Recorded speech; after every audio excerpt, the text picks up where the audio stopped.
gosh. That's my least favorite thing about. We've already started. Your least favorite thing, what?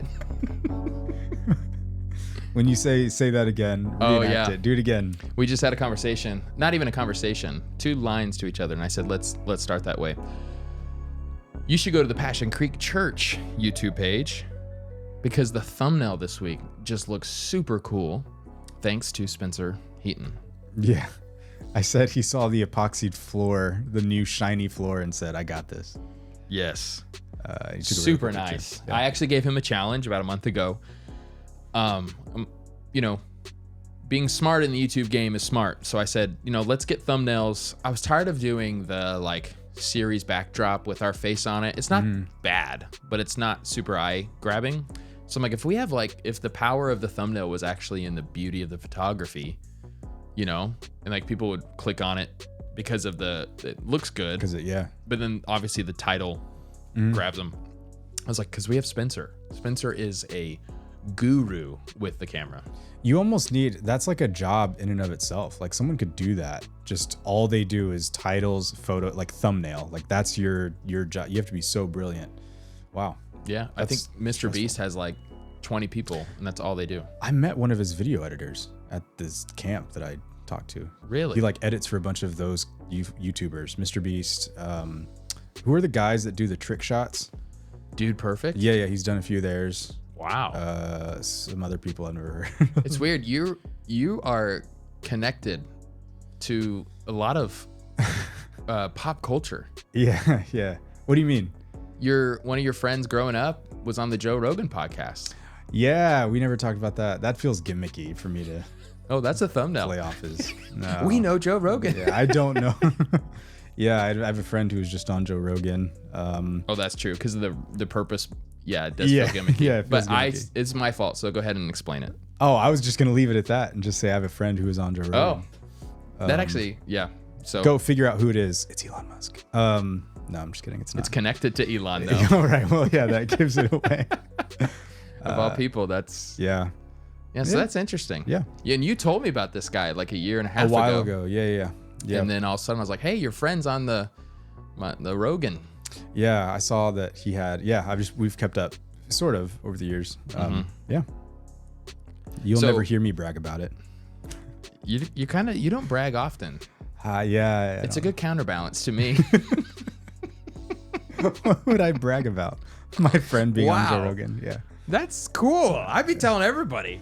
It's the 6 degrees of separation fascinates me. Yeah. That everyone's, 6 people away from knowing everybody or something? Yeah.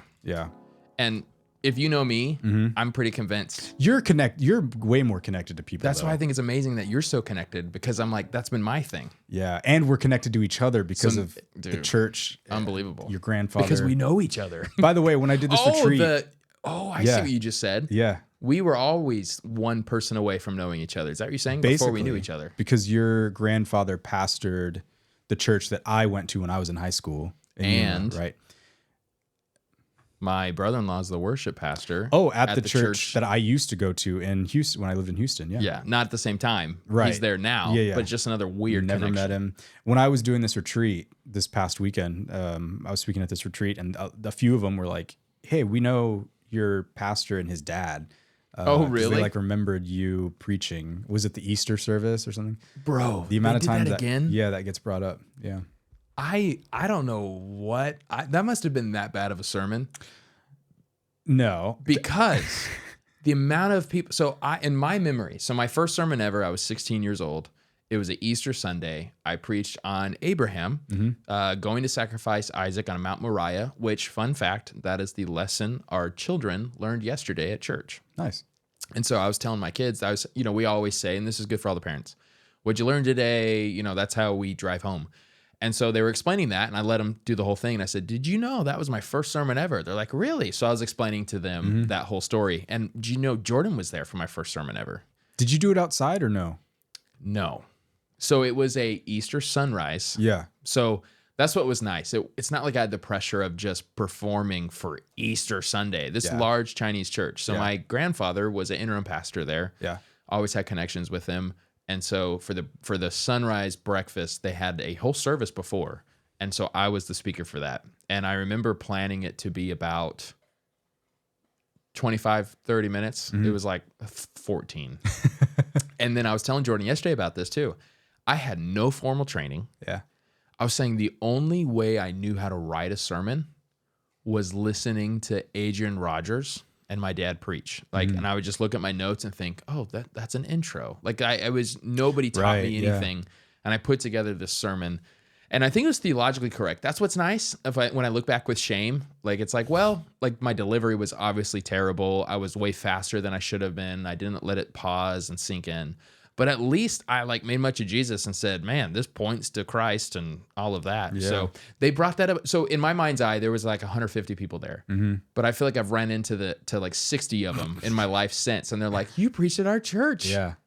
Well, 18 years ago. I think that it was one because it was a Chinese church, and I know your grandfather's interim there. I don't know how often they have non-Chinese pastors preach. So that sticks out. Plus, they always mention that you were. How old were you?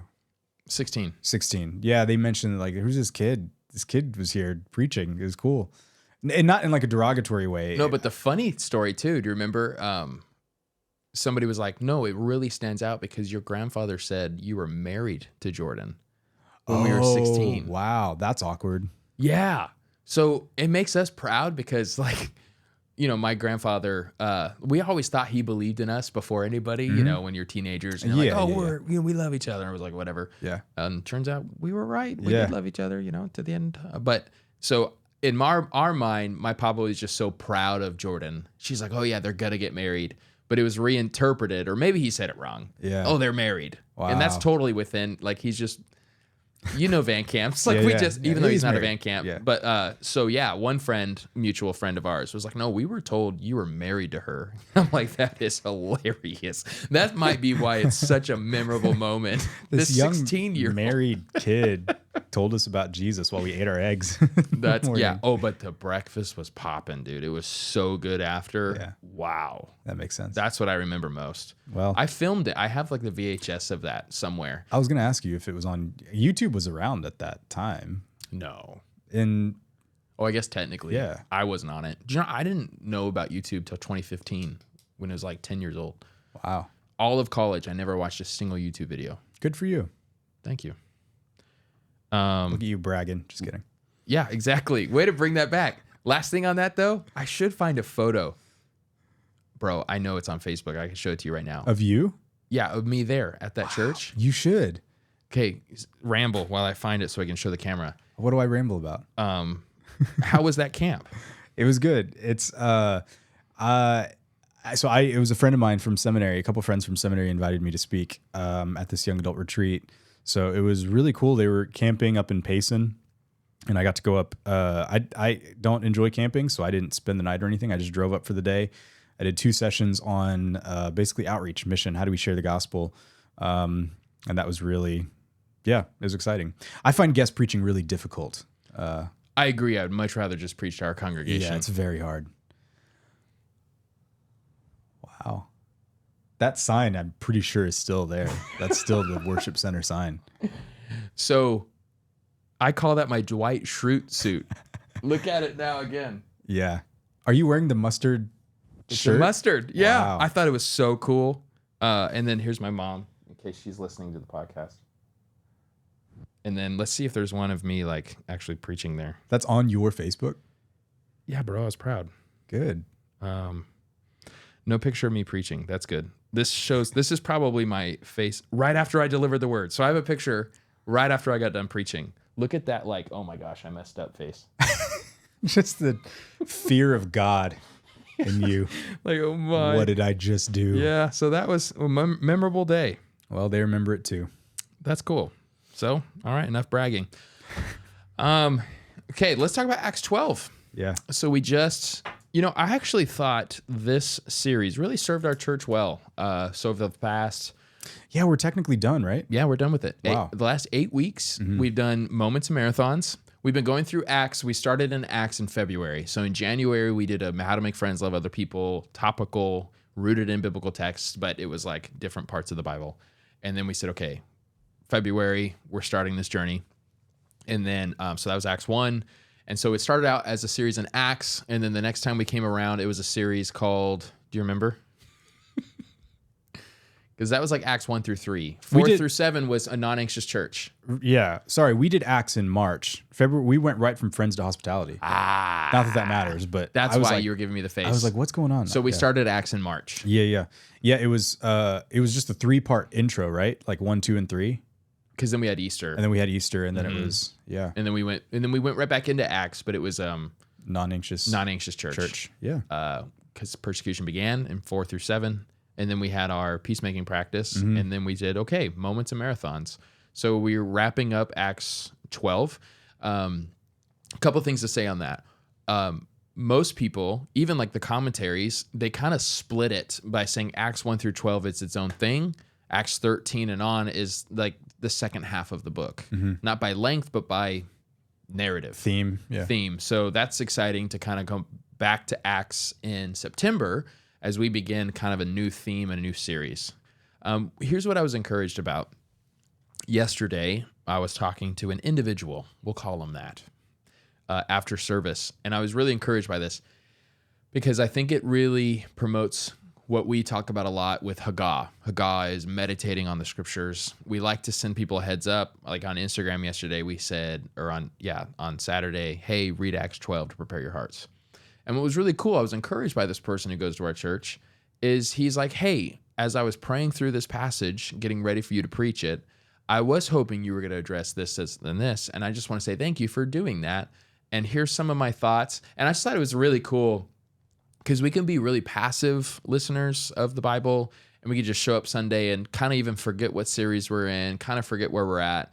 And I just thought that was a really great example of somebody who's really leaning into the Word, recognizing the corporate nature of reading Scripture together, and realizing, okay, Acts 12 is for us, and I'm trying to learn what this means for me and my family, but God is teaching us corporately this thing together, and I'm going to be ready by not hearing that passage for the first time on Sunday. I'm going to wrestle with it. I don't know how long he did. I don't know if it was the night before or all week, but I was really encouraged by that. Yeah, I feel like most people... is it in Acts 17, the Bereans? Yes, I'm excited to preach on them. Yeah, they searched the scriptures to see if what the I called them a Berean. Yeah, to see if it's true, basically. So they hear it. And I feel like that's taken usually really critically. Yeah. So you become like, I'm going to read the passage ahead of time just so I can see if you're really preaching the word or not. And I don't think that's really the spirit of that text. And that's not, you should do that, I guess. That's good to do. But yeah, I like it when people are like, because I think when you look at what preaching was in the early church, when they would read letters written by, Paul to the church in Galatia or the Corinth or whatever, they would basically it was a very communal event where the person delivering the letter would recite it. They would ask questions. They would respond. They would kind of parse out, here's what I think Paul meant. It was really akin to what we do today when we preach through the same letters. But there was much more of a communal understanding that this is for us. And when we read scriptures, we're reading the scriptures together. And we don't really have a practice, like a corporate practice of that anymore. I think it's morphed into we're going to come and listen to the scriptures be read to us, but to read along with what your church is going through, even on your own, just kind of creates that communal element that I think has been missing. So that was cool. One example of something I would love to do when the Lord gives us a building is to do those feasts where we come together and we eat at the church, and then we hear the book that we're about to go into together as a family. Yeah. So Acts is so long. So probably it would have been, hey, I don't know. Maybe it would have been hey, we're going to read Acts 1 through 12. Or for this last series, there's Acts 8 through 12. So we're going to slowly read through this together. We're not preaching it. We're not teaching. We're just listening corporately together, and then celebrating and feasting and praying for God just to use this in this next season to mold us into his image. We can't do that with how portable we are at this moment in time, as far as I can tell. But that would be really cool. That's cool. Yeah, I never thought about that. Yeah. That's not my idea. I've heard it before. Okay. I was like, did you just come up with that? That's good. Tim Mackey. I heard him on a podcast talk about how his church used to do that. That's really cool. Yeah, I wonder if our the attention spans. Yeah, I think it's how well would that be attended? It stretches, for sure. And honestly, and this isn't to shame anybody, but our least attended event that we do every month is the prayer gathering. I think that would probably be second place. But it's like, hey, sometimes we don't do things for the masses. It's like, no, we're doing this for the people who are really called to maturity. And I think that is one sad thing in leadership. We try to determine what to do based off of how many people will show up. But sometimes, and I think sometimes it's like, no, we don't care how many show up. This is to honor the Lord, and let's do that. Yeah. Sorry, we almost pivoted here. I'll stay on the straight and narrow. But Acts chapter 12. So Acts 12 is complicated because James gets killed with the sword by Herod. Mm-hmm. And I did feel like that was a bit complicated. I almost should have put a graph up of a family tree because it's so hard when everybody's name is Herod. Yeah. But so Herod is testing. Oh, they like this. Let's put Peter in prison. So he's probably going to get killed. Church fervently prays. God delivers him. He thinks it's a dream. Were you okay with that shout out? It wasn't in the notes. You didn't know it was coming. Yeah, that's fine. Yeah, I think it's funny. Can you mentioned verify? that. You do that all the time. It started, I think, when I was in like high school or college. I would have my dreams used to be very, very, very realistic. So there was nothing out of the ordinary. I would just dream about like a whole day happening, or a condensed version of a day. And I would think like I would wake up and not know that was a dream. So the next day something would happen and I'd be like, wait, that didn't actually happen. That was a dream. And then they would get really terrifying. So like I would have dreams of like, oh, this is dark. Like my mom was a nurse. So I would have dreams that like there was a shooter at her hospital or something. Wow. And then I would just wake up and we be just terrified. got not demonetized, but we just got hidden from the algorithm. Oh yeah. I guess you have to be aware of that now. Yeah. Whatever. Yeah. Wow. So yeah. I've had moments. I've had deja vu where like I know what they're about to say and they say it. Yeah, that happened. That deja vu is a creepy thing. I try not to think about it. Have you seen that Denzel Washington movie called Deja Vu? Yeah. Trying to explain how it happens. No, I'm not. That's going to unravel my perception of reality if I pull on that thread. I'm good. I'll drink the Kool-Aid. What a crazy thing. Yeah, deja vu makes no sense. And then you think about the spiritual. Like, is there something what's happening? I don't know. Should I know? Like, not for me. Is this a significant moment? Nope. Open your heart to trust His love. No. Just go down that. Okay. You're having an actual emotional response to this. I'm not superstitious about anything, but just deja stitious. vu freaks me out. Yeah, I'm just regular stitious. What is it? Yeah, just a little bit stitious. Yeah. Okay. So Peter's like, oh, this wasn't a dream. Yeah. Goes and Rhoda is like, hey guys, she should have just opened the gate, but it's like, oh, that sounds like Peter. Hey guys, you know Peter? And they're like, oh, you're crazy. And then he's actually there. Now we didn't have enough time. If time was permitted, because it was still, we hit like the 38-minute marker on the message.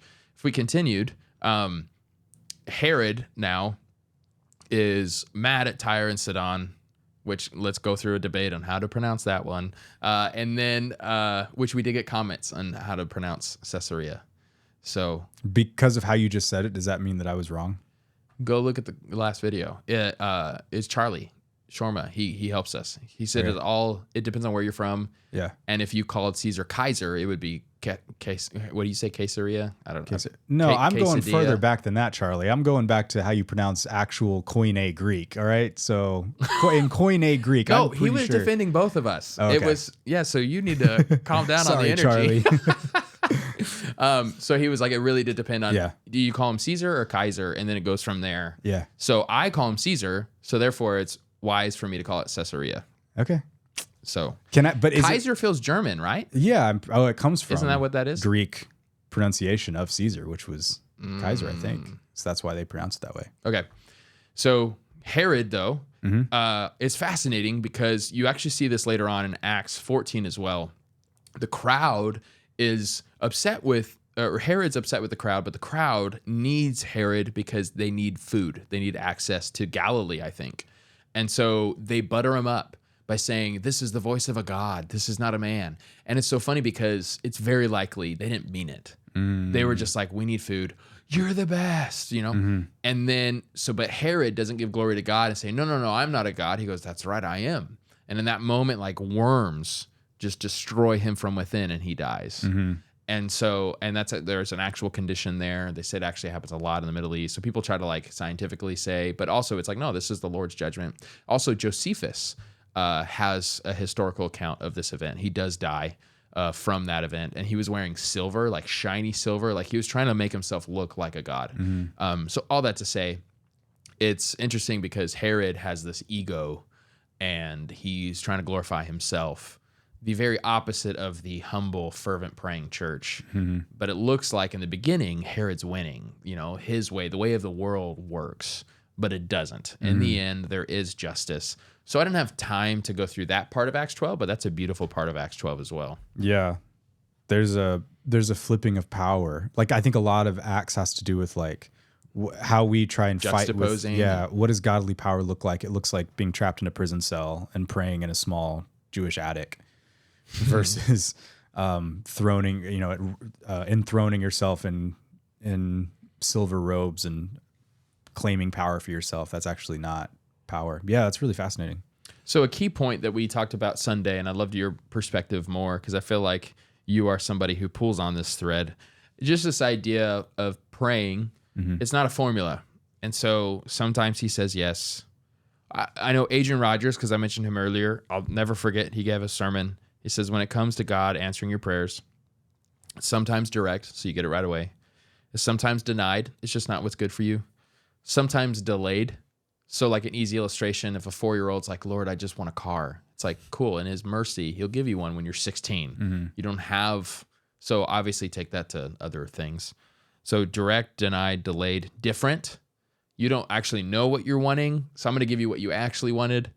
I feel like there's another D. Direct, denied, delayed, different. That's good enough. So I didn't go down that route. But what has been some of your wrestlings? Do you feel that tension? I need to pray big prayers, but man, I'm doubting. Is that okay to doubt? Are my prayers not answered because I doubt?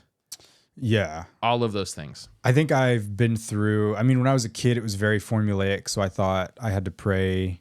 I think as a kid, you worry about praying the right way. So if I ask for the right thing in the right way by mentioning God first, so I have to follow the adoration, confession, thanksgiving, supplication order. And if I jump to supplication first, then God won't answer my prayer. So I wouldn't be. So maybe I was superstitious growing up. I don't know. But that's how I used to be. I think now I've grown a little cynical. I don't know where that comes from. I think I've just part of my wiring or upbringing or something, but I do struggle asking God because I have a harder time with, it seemed like I was thinking about your message in like kind of two parts. One was like, let's dream big prayers again. Let's pray our big dreams, but then also like wrestling with the denied answers. So there was kind of two parts, and I have a much harder time, oddly. And part of this is just my experience. I've experienced hardship and suffering and tragedy, but not to the extent that others have. So maybe in my life, I will wrestle more with the denied prayers, but I have a harder time dreaming and praying big prayers about things that I just think will bless me. I have a hard time asking God for things that I want, because I assume if God wanted me to have it, I would have it. Which is not good theology or good practice, but that's kind of my default. Yeah. Like he's a giver of good gifts to his children. I think I was probably my college years, and it's healthy. Like, again, some of this, it's hard to parse some of this out, but my answer would be, yeah, and that's Jesus. All I have is Jesus. He's all I need. Yeah. So why would I pray for any kind of other blessing? He's the ultimate blessing. Yes, he's the ultimate blessing. But like, also, I think it's okay for me to pray for somebody's healing, and it's okay for me to ask to help us on our journey to becoming debt free. Like those things, yeah, that's the balance there, right? Like, and I think it because it seems so self-serving and some of this, I'm struggling not to get into generosity stuff, because I think this plays a lot into what we're going to talk about in a few weeks with generosity, or generosity practice. Like abundance mentality stuff. Yeah. Like if you were to put me on a spectrum, I've kind of always, I think I live out like the poverty gospel type of thing, where I'm reluctant to ask God for material blessings, even just for like contentment and joy, where it's like, no, that's a me problem. I need to figure that out. God is waiting for me to develop joy that I just really can't, create for myself. But then I think over the years, it's always been, and some of this goes along with kind of the journey of our church. I grew up in a very sort of, prayer was defined in one very specific way, which is talking to God about things that you need. And I think that's true, and that's a great starting point. But in reading more of the scriptures and other better thinkers throughout church history who have sort of understood prayer to be more than that, my prayer life has developed to where it feels, I mean, that is a part of prayer, but I think it's Tyler Staton who says like that is a color on a color palette of prayer, and prayer can involve a lot of different colors. It can involve movement. It can involve like journaling, art, prayer, being with God, contemplate, all sorts of things. So as I've broadened my understanding of what it means to just be in communication with God, with that has come an increased comfort asking God for things. So yeah. Yeah, I think alongside of that, I'm very excited for Generosity series. So you're right. I won't touch on it too much because that's what's going to be a lot of these podcasts coming up. But that I have been wrestling more, and I think we're in a season of wrestling with that. It feels like I've talked to other people and they've been thinking about it too. Just this idea of God's goodness and his abundance, and he is sufficient, and he does love to give us good gifts. There's a Life Without Lack. I'm actually more and more considering adding it to our reading recommendation for the generosity practice, because it's really the theology. This has nothing to do with money, but has everything to do with a life without lack. Like, the Lord is my shepherd, I have what I need. But he has this, I fear maybe reading a paragraph can get lost in the weeds, but I'm going to try to Do it. This Dallas Good Willard on practice page for 32. Scripture reading. This isn't the Bible, but so I thought this to me sounds too good to be true. Okay. What do you fear? Whatever came to mind, I want you to know that you have nothing to fear. If you doubt this, I urge you to ask God to give you a peace about this. Let me say it again. No matter what you fear, you can live without that fear. You don't have to be afraid of anything. Nothing. Absolutely nothing. Not death, not the loss of loved ones, not being with someone to care for you. If you will take the time required to come to know and trust God as he is, asking the Lord to give light to your mind, you can come to a place of perfect peace and fearlessness. Because God is with you, you can live without fear. Do you believe that? Oh my gosh. Yeah, of course I believe it in like the intellectual sense. Yeah. Like Isaiah 26:3, you keep him in perfect peace, whose mind is stayed on you. So there's some scriptural backup that I know just off the top of my head.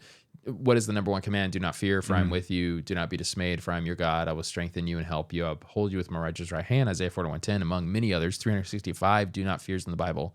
But that sounded like too good to be true. It's like I've learned, because I know so much fear in my life has actually eventually grown me, right? So it teaches you to die to self. Like, oh, I'm fearing because I have an idol.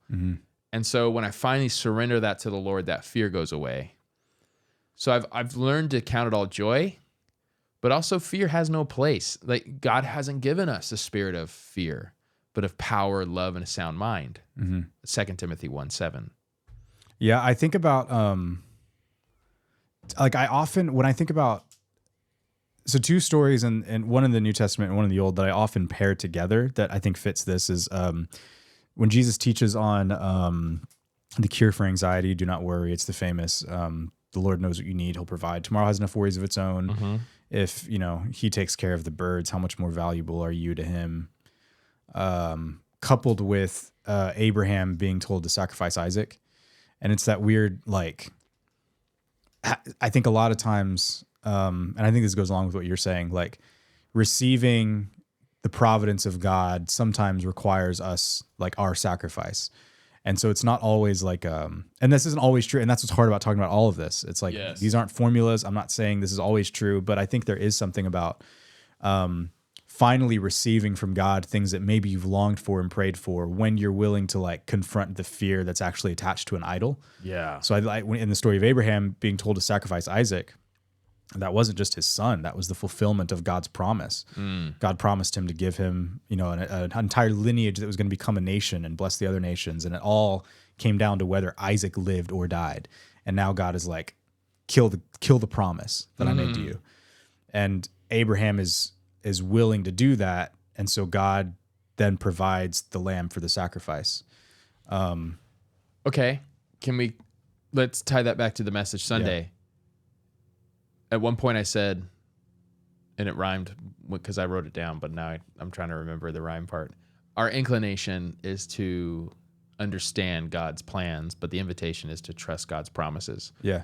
And so if Abraham was trying to understand the plans, like, no, this is the plan. Isaac's the plan. Mm-hmm. Oh no, beyond, above that, or deeper than that. Yeah. The reason I believe the plan is because how good I know your promise. I know your character. You are good. Mm-hmm. You are able. You are here. So I will go through with this. Mm-hmm. Is that what you're saying? Yeah. And I think that goes to, I want to look at the way Luke tells, because Luke ties, when he tells that story of Jesus from the Sermon on the Mount. Good job. Thank you. Growth. Teaching on sanctification. You too can change. Unbelievable.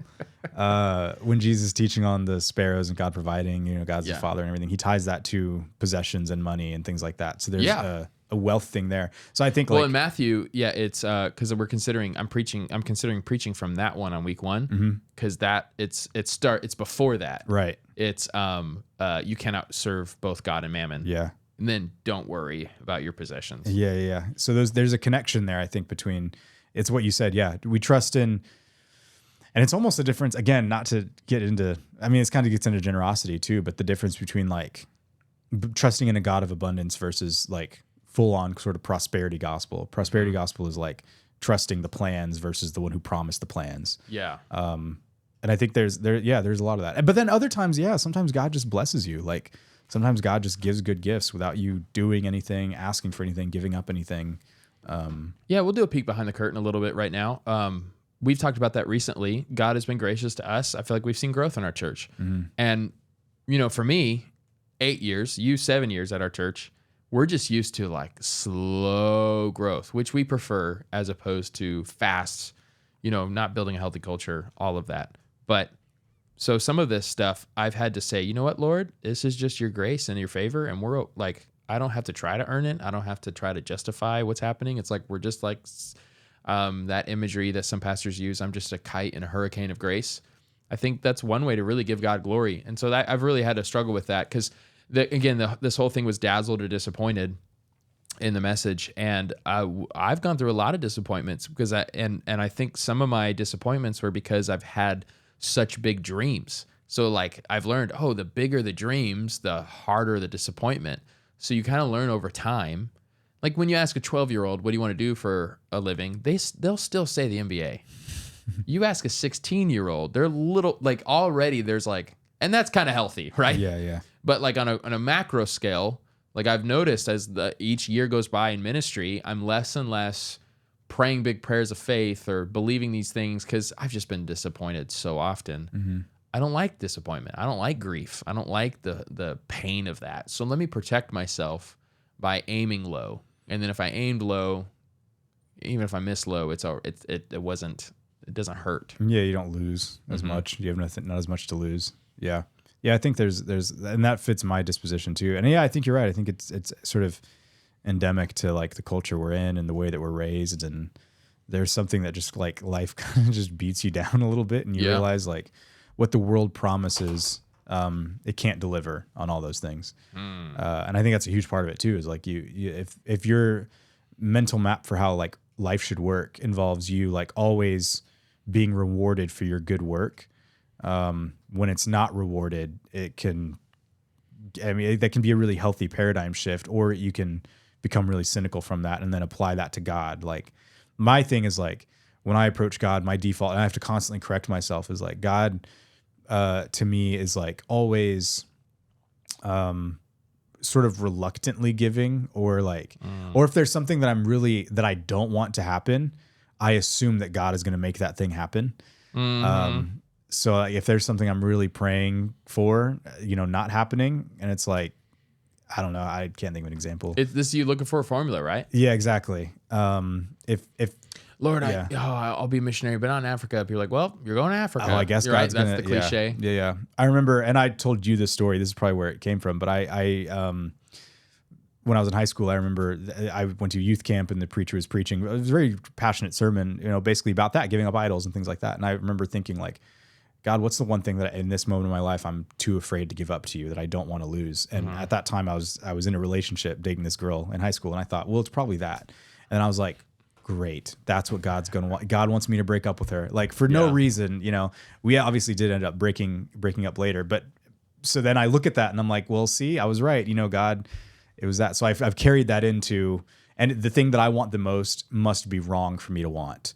And therefore God won't give me that thing because there's some kind of selfishness tied to it or something like that. So I've had to work really hard to get out of that mindset. But that's also healthy because some desires are so warped, and you do need to just hand it over, and that was wrong. Yeah. And that's why I think the counsel of many elders is helpful. That's why I think going through seasons of prayer and discernment, not just making a decision on something right away. The death to self is hard, and it's complicated, and because sometimes the answer is yes, sometimes the answer is no. Yeah, that just makes it hard to preach on a macro level because it's like, oh, let's meet with you particularly. This the sermon might actually mean something totally different for your stage where you're going through in this situation. But that's why we have the Holy Spirit. We just trust him to do what we obviously can't do. Yeah. Yeah. I think prayer is really hard to teach on for that reason. Yeah. Cause it's what you said. There's no formula to it. And it's so easy. Prayer is really easy to preach if you preach it like it's a formula. And some people need a formula. Cells. Like ACTS is a great, acronym to start with. And the Lord's Prayer, Jesus gives a formula. Yeah. But it's not a formula. It's a formula to form us, not get something from God. Yeah. So it's really hard. I guess I'll end on this unless there's another angle you want to take. I think the paradigm that's always been helpful for me is understanding a Proverbs faith and then moving to an Ecclesiastes faith and then a Job faith. So those are the three wisdom literatures, the big three. There's more than that, right? In the wisdom literature, technically, I think it's kind of sprinkled throughout other books, but those are the three main books. Yeah, that's a good point. Yeah. Okay. So Proverbs faith is more about the probabilities, but when you're younger, you just assume their promises, which we addressed in the message. That was this week, right? Mm-hmm. Yeah. So it's this idea like raise up the child in the way he should walk, and when he grows old, he will not depart from it. So we start our faith there. Okay, I'm going to do everything right, and I'm going to reap what I sow. And like that's usually true. But then we forget the heartbeat, seek the Lord, seek his face.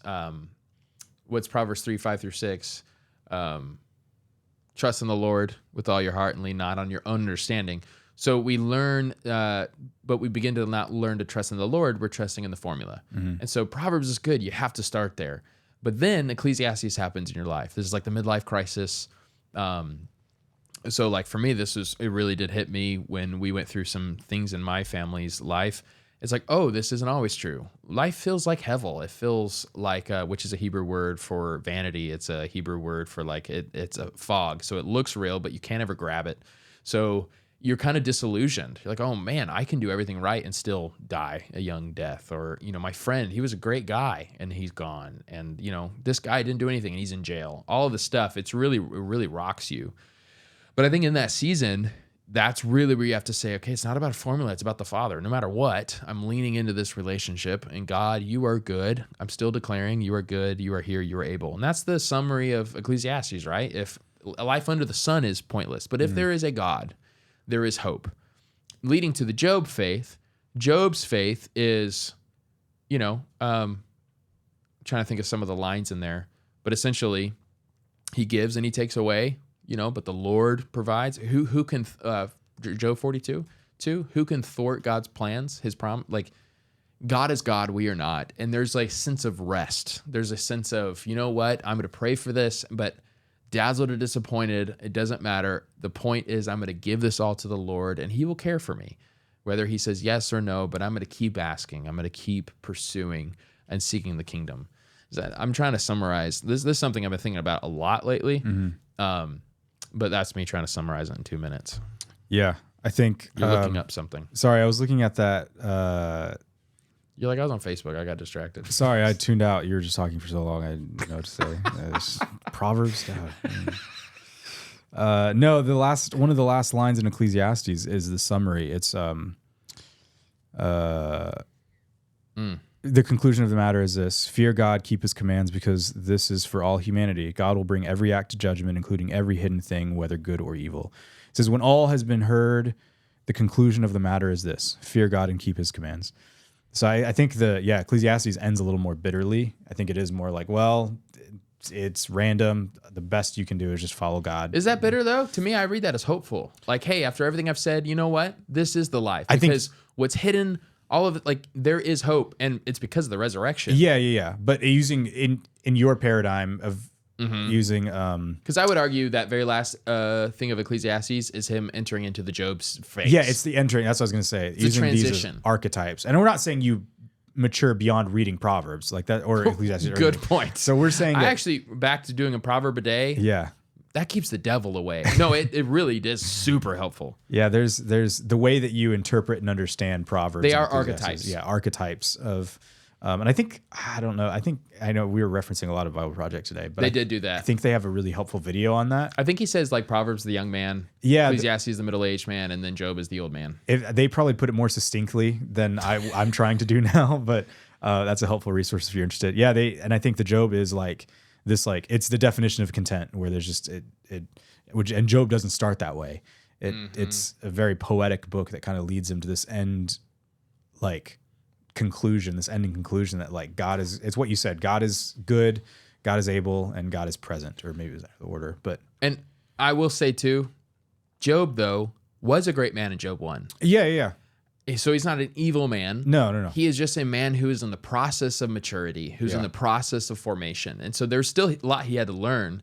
And so I think that kind of resilient faith is not found, it's formed. And so the story of Job, and it's hopefully what we're trying to do in our church with Formed by Jesus, it's okay, let's take us along this journey of becoming more and more like him. The kind of life that we're seeking to live isn't,